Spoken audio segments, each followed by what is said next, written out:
ദൈവ തിരുനാമം വാഴ്ത്തപ്പെടുമാറാകട്ടെ.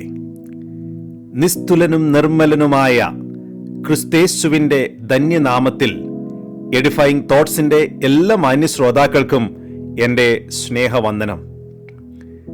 പിതാവായ ദൈവത്തിങ്കൽ നിന്നും കർത്താവായ യേശു ക്രിസ്തുവിൽ നിന്നും നിങ്ങൾക്ക് കൃപയും സമാധാനവും ഉണ്ടാകുമാറാകട്ടെ. ഉൽപ്പത്തിയിലെ ഉറവകൾ, ദ സ്പ്രിങ്സ് ഓഫ് ജനസിസ് എന്ന ശീർഷകത്തിൽ ഉൽപ്പത്തി പുസ്തകത്തിൽ നിന്നുള്ള ഒരു വചന പഠന പരമ്പരയുടെ 18ാമത്തെ ഭാഗത്തിലേക്ക് ഏവർക്കും സ്വാഗതം.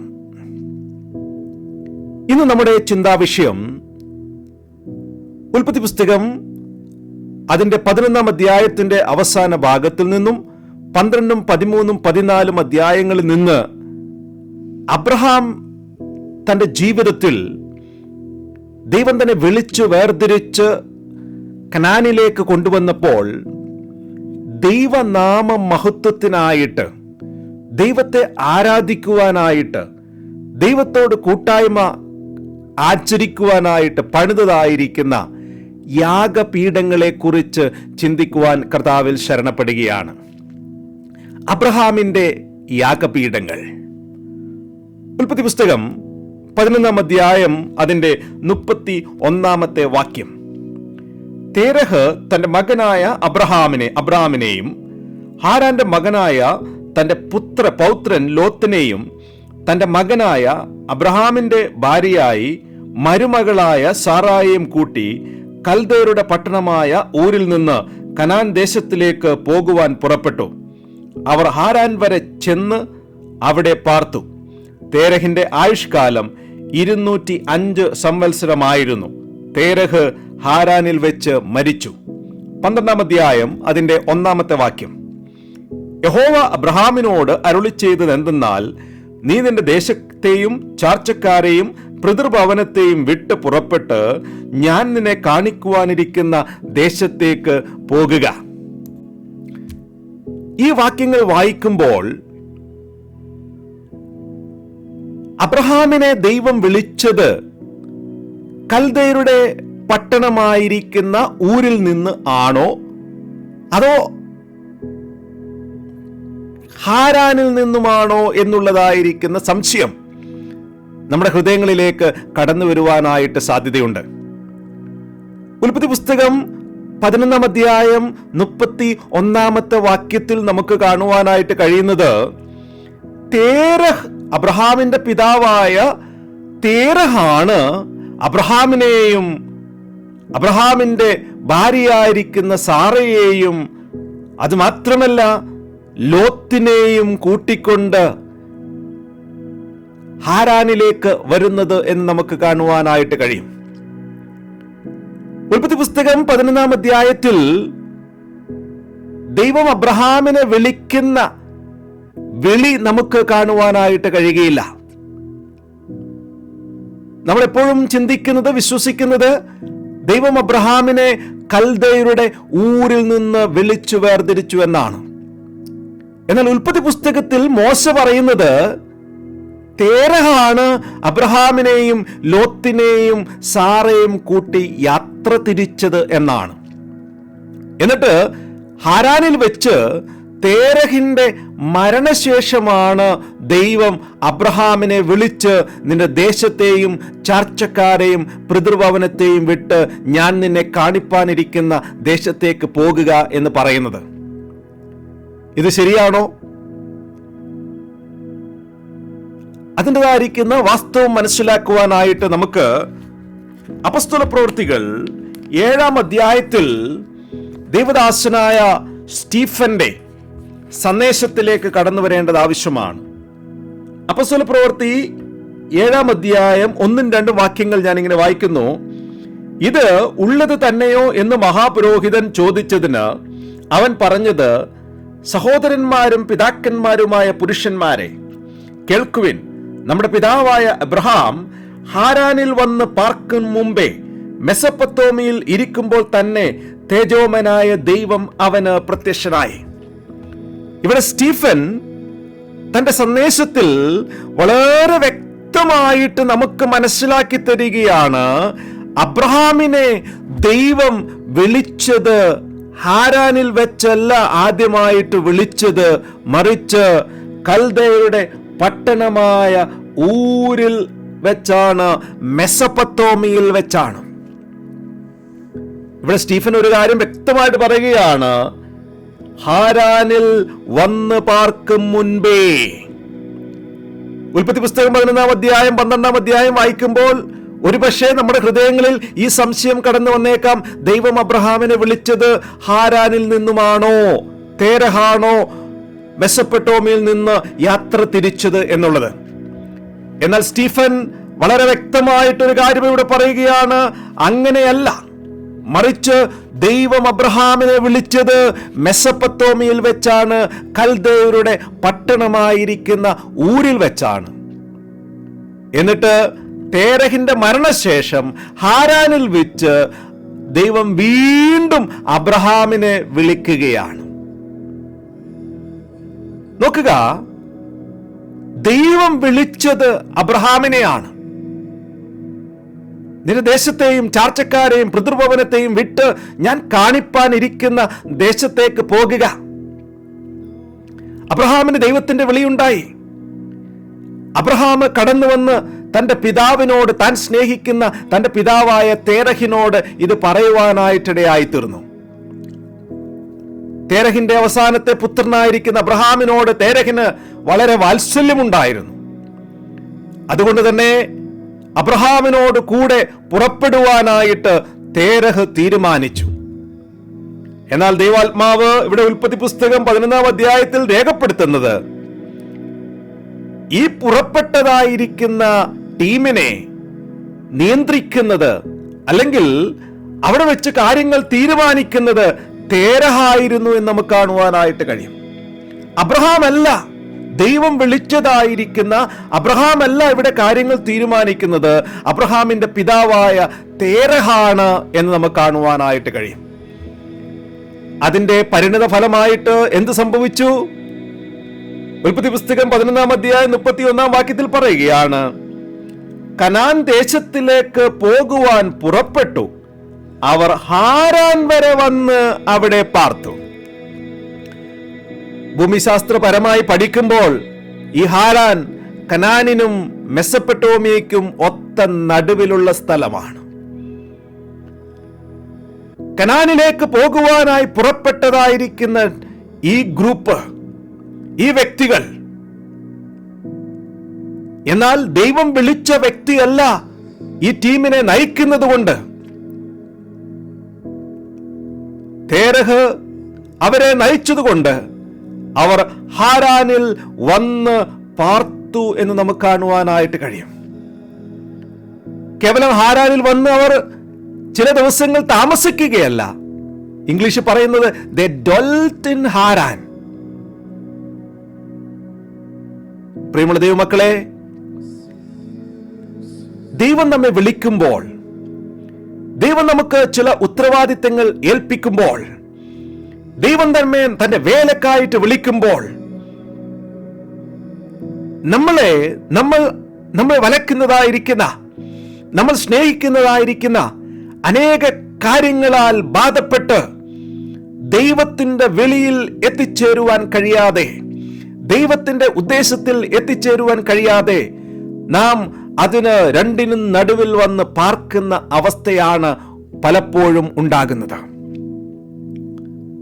അബ്രഹാം, കൽദയരുടെ ഊരിൽ വെച്ച് ദൈവം വിളിച്ചതായിരിക്കുന്ന അബ്രഹാം വളരെ താല്പര്യത്തോടെ ദൈവത്തിന്റെ വിളി ശ്രവിച്ചതായിരിക്കുന്ന അബ്രഹാം, എന്നാൽ തന്റെ പിതാവിനോടുള്ള സ്നേഹം അബ്രഹാമിന്റെ വഴി തെറ്റിക്കുവാനായിട്ടിടയായി തീർന്നു. കനാൻ ദേശത്തിലേക്ക് വരേണ്ടിയിരുന്ന അബ്രഹാം ഇന്ന് തന്റെ പിതാവിനോട് കൂടെ ഹാരാനിൽ പാർക്കുകയാണ്. മോശ ഇവിടെ ഒരു കാര്യം പറയുകയാണ് ഈ 32-ാം വാക്യത്തിൽ, ഹാരാനിൽ വെച്ച് തേരഹ് മരിച്ചു. ഹാരാനിൽ വെച്ച് തേരഹ് മരിച്ചു. പ്രിയമുള്ള ദൈവമക്കളെ, ദൈവത്തിൻ്റെതായിരിക്കുന്ന വിളിയെക്കാട്ടിലും ദൈവത്തിൻ്റെതായിരിക്കുന്ന ഉദ്ദേശങ്ങളെക്കാട്ടിലും നമ്മുടെ ജീവിതത്തിൽ നാം സ്നേഹിക്കുന്ന കാര്യങ്ങൾക്ക് അത് നമ്മുടെ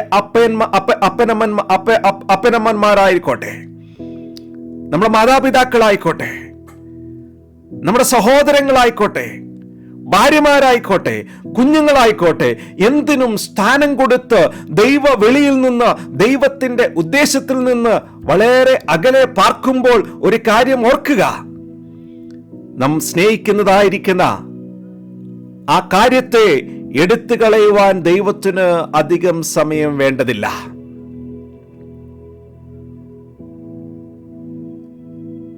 നോഹ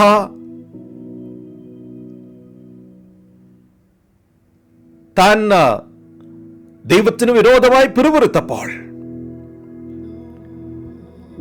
തന്റെ തലയിൽ ചൂടടിച്ചപ്പോൾ, ദൈവം അന്ന് രാത്രിയിൽ വലിയൊരു മരം വളർത്തുവാനായിട്ടിടയായി തീർന്നു. താൻ നട്ടിട്ടില്ലാത്ത മരത്തിന്റെ ചുവട്ടിലിരുന്ന് വീണ്ടും ദൈവത്തിന് വിരോധമായി ദൈവത്തിന്റെ ഉദ്ദേശങ്ങളെ മനസ്സിലാക്കാത്ത നോഹ, പിറ്റേ ദിവസം ദൈവം ഒരു പുഴുവിനെ, ഒരു കാറ്റിനെ അയച്ച് ആ മരം പിഴുതു കളഞ്ഞു. പ്രിയമുള്ള ദൈവമക്കളെ, നാം സ്നേഹിക്കുന്ന പലതിനും വേണ്ടി ദൈവത്തിന്റെ ഉദ്ദേശങ്ങളെ മറിച്ചു കളയുമ്പോൾ, ദൈവത്തിന്റെ ഉദ്ദേശത്തിൽ നിന്ന് വളരെ അകലെ നാം പാർത്ത്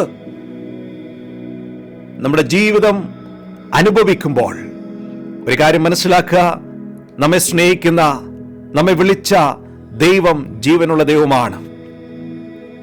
ഇവിടെ തേരഹ് ഹാരാനിൽ വെച്ച് മരിക്കുവാനായിട്ടിടയായി തീർന്നു. 12-ാം അധ്യായം 1 മുതലുള്ള വാക്യങ്ങൾ വായിക്കുമ്പോൾ ദൈവം എത്ര കരുണയുള്ളവനാണ്, എത്ര കൃപയുള്ളവനാണ്. ദൈവം വീണ്ടും അബ്രഹാമിനെ അതേ സ്നേഹത്താൽ, അതേ വിളിയാൽ വിളിക്കുവാനായിട്ടിടയായി തീർന്നു. യഹോവ അബ്രഹാമിനോട് അരുളി ചെയ്തതെന്തെന്നാൽ, പിന്നെയും അബ്രഹാമിനോട് അരുളി ചെയ്യുവാൻ, വിളിക്കുവാൻ ദൈവത്തിനിടയായി തീർന്നു. എന്നിട്ട് നാം അതിൻ്റെതായിരിക്കുന്ന 6 മുതലുള്ള വാക്യങ്ങൾ ഇങ്ങനെ കാണുന്നു. അബ്രഹാം ശേഖേം എന്ന സ്ഥലം വരെയും ഏലോൻ മോരെ വരെയും ദേശത്തുകൂടെ സഞ്ചരിച്ചു. അന്ന് കനാന്യർ ദേശത്ത് പാർത്തിരുന്നു. യഹോവ അബ്രഹാമിന് പ്രത്യക്ഷനായി, നിന്റെ സന്തതിക്ക് ഞാൻ ഈ ദേശം കൊടുക്കുമെന്ന് അരുളി ചെയ്തു. തനിക്ക് പ്രത്യക്ഷനായ യഹോവയ്ക്ക് അവൻ അവിടെ ഒരു യാഗപീഠം പണിതു. ഹാരാനിൽ നിന്ന് അബ്രഹാമിനൊരു കാര്യം മനസ്സിലായി, ഞാൻ ദൈവത്തിൻ്റെതായിരിക്കുന്ന ഉദ്ദേശത്തിൽ നിന്ന് വളരെ അകലെയാണ് പാർക്കുന്നത്. ദൈവം വീണ്ടും വിളിച്ചപ്പോൾ അബ്രഹാം തെറ്റ് മനസ്സിലാക്കി ദൈവം കാണിപ്പാനിരിക്കുന്ന ദേശത്തേക്ക് ഓടി വന്നു. എന്നിട്ട് ശേഖേം എന്ന് പറയുന്ന സ്ഥലത്ത് വന്ന് അവിടെ ദൈവത്തിന് ഒരു യാഗപീഠം പണിയുവാനായിട്ടിടയായി തീർന്നു. അബ്രഹാം പണിത ആദ്യത്തെ യാഗപീഠം ശേഖേമിൽ ആണത് പണിതത്. കനാന്യരുടെ മധ്യത്തിലാണത് പണിതത്. ഞാൻ ആ യാഗപീഠത്തെ എങ്ങനെ വിളിക്കുവാനായിട്ട് ആഗ്രഹിക്കുന്നു? ദി ഓൾട്ടർ ഓഫ് ഒബീഡിയൻസ്, അനുസരണത്തിന്റെ യാഗപീഠം. എന്നെ കേൾക്കുന്ന പ്രിയമുള്ളവരെ, നമ്മുടെ ജീവിതത്തിലും നമ്മെ ദൈവത്തെ പൂർണ്ണമായി അനുസരിക്കുവാൻ കഴിയാതെ വണ്ണം തടുക്കുന്ന, നാം സ്നേഹിക്കുന്ന ചില കാര്യങ്ങൾ ഉണ്ടായേക്കാം. എന്നാൽ ഒരു കാര്യം മനസ്സിലാക്കുക, അത് നൽകിയവനായ ദൈവം നമ്മെ സ്നേഹിക്കുന്നവനാണ്. നാം ഒരുപക്ഷെ ദൈവത്തിൻ്റെതായിരിക്കുന്ന ഉദ്ദേശത്തിൽ നിന്ന് വളരെ അകലെ താമസിക്കുന്നുവെങ്കിൽ, നാം സ്നേഹിക്കുന്നതായിരിക്കുന്ന കാര്യങ്ങളെ, അത് നമ്മുടെ ജോലി ആയിക്കോട്ടെ, സ്വത്തായിക്കോട്ടെ, എന്തായിക്കോട്ടെ, ദൈവം ഒരുപക്ഷെ നമ്മിൽ നിന്ന് മാറ്റിക്കളയുവാനായിട്ട് സാധ്യതയുണ്ട്. ദൈവത്തിന്റെ ഉദ്ദേശങ്ങളെക്കാൾ നിങ്ങളുടെ കുഞ്ഞുങ്ങളെ സ്നേഹിച്ചാൽ, ദൈവത്തിന്റെ ഉദ്ദേശങ്ങളെക്കാൾ നിങ്ങളുടെ ജോലിയെ സ്നേഹിച്ചാൽ, ദൈവം അത് മാറ്റിക്കളയുവാനായിട്ട് സാധ്യതയുണ്ട്. അബ്രഹാമിനെ പോലെ വീണ്ടും നമുക്ക് ദൈവത്തിൻ്റെതായിരിക്കുന്ന വിളിയിലേക്ക് ഓടി വരാം. അവിടെ അബ്രഹാം ഒരു യാഗപീഠം പണിതു. ഓൾട്ടർ. യാഗപീഠത്തിന് അവിടെ ഉപയോഗിച്ചിരിക്കുന്നതായിരിക്കുന്ന പദം എന്ന് ശബ എന്നുള്ളതായിരിക്കുന്ന പദമാണ്. അതിന്റെ അർത്ഥം ഒരു ജീവനുള്ള ആടിനെ ബലി കഴിക്കുക എന്നുള്ളതാണ്.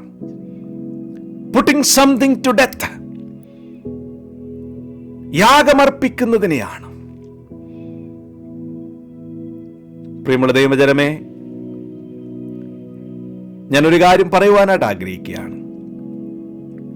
എൻ്റെ ദൈവത്തെക്കാൾ ഞാൻ സ്നേഹിക്കുന്ന എന്തിനേയും അപ്പോസ്തലനായിരിക്കുന്ന പൗലോസ് പറയുന്നത് പോലെ നിങ്ങളുടെ ശരീരങ്ങളെ ജീവനും വിശുദ്ധിയും ദൈവത്തിന് പ്രസാദമുള്ള യാഗമായി സമർപ്പിപ്പിൻ. അബ്രഹാം ഒരു യാഗപീഠം പണിതു. അവിടെ താൻ ദൈവത്തെക്കാൾ സ്നേഹിച്ച എല്ലാ കാര്യങ്ങളെയും യാഗമർപ്പിക്കുവാനായിട്ടിടയായി തീർന്നില്ല. വീണ്ടും നാം അവിടെ കാണുന്നത് 12-ാം അധ്യായത്തിൽ നമുക്ക് വീണ്ടും കാണുവാനായിട്ട് കഴിയുകയാണ്. 8-ാം വാക്യത്തിൽ അവൻ അവിടെ നിന്ന് ബേഥേലിന് കിഴക്കുള്ള മലയ്ക്ക് പുറപ്പെട്ടു. ബേഥേൽ പടിഞ്ഞാറും ഹായ് കിഴക്കുമായി കൂടാരമടിച്ചു. അവിടെ അവൻ യഹോവയ്ക്ക് ഒരു യാഗപീഠം പണിതു, യഹോവയുടെ നാമത്തിൽ ആരാധിച്ചു. അബ്രഹാം പണിത 2ാമത്തെ യാഗപീഠം അത് ബേഥേലിലാണ്. ബേഥേൽ എന്ന് പറഞ്ഞാൽ ദൈവത്തിന്റെ ഭവനം. അബ്രഹാം വീണ്ടും ദൈവത്തിന്റെ അടുത്തേക്ക് വരികയാണ്. ഞാൻ ഈ യാഗപീഠത്തെ വിളിക്കുവാൻ ആഗ്രഹിക്കുന്നത് ഇന്റിമസി വിത്ത് ഗോഡ്, ദൈവത്തോട് അടുത്ത് വരിക. He called upon the name of the Lord. ദൈവത്തിന്റെ നാമത്തിൽ ആരാധന സമർപ്പിച്ചു. നമ്മുടെ ദൈനംദിന ജീവിതത്തിൽ നമ്മെ ദൈവത്തിൽ നിന്ന് വേർതിരിക്കുന്ന എന്തിനേയും ഈ യാഗപീഠത്തിൽ അർപ്പിച്ചുകൊണ്ട് ദൈവത്തിങ്കിലേക്ക് അടുത്തു വരാം. ദൈവം നമ്മെ ഈ വചനങ്ങളാൽ അനുഗ്രഹിക്കുമാറാകട്ടെ.